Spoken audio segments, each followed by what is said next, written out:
Ovaj sir sam napravila bez mleka, uz pomoć jaja. Mnogi misle da je ovo mleko, ali nije. U šerpu sipam 3 litre. Zagrejat ću da bude vruće, ali nikako ne sme da proključa. Dok čekam da se zagreje, umutit ću 3 jaja.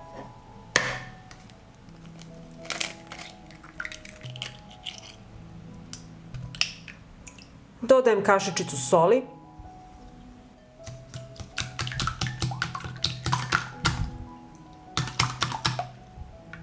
Jogurt sam zagrejala da bude vruć, ali ne proključao. I sada dodajem jaja.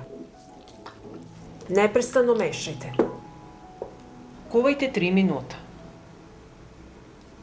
Nakon 3 minuta kuvanja sklanjam šerpu sa šporeta i ostavit ću da se ohladi.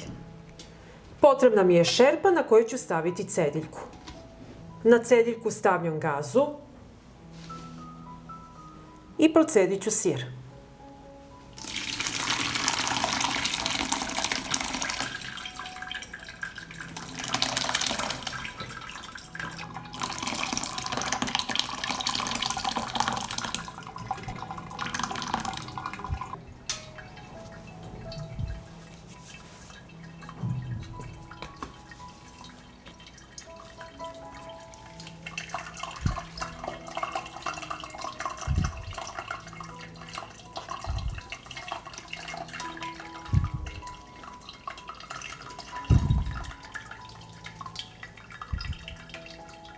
Stavljam tanjirić.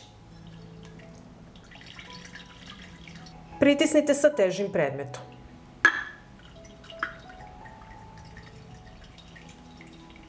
I ostavite da se sir dobro ocedi i ohladi. Nakon 3 sata vidjet ćemo kako izgleda naš sir.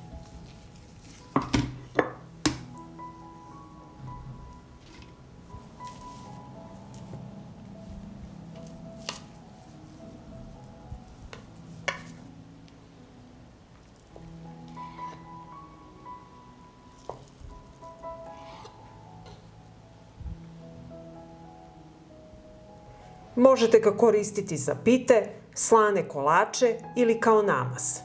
Ako vam se dopada recept, ostavite mi srce u komentaru i like.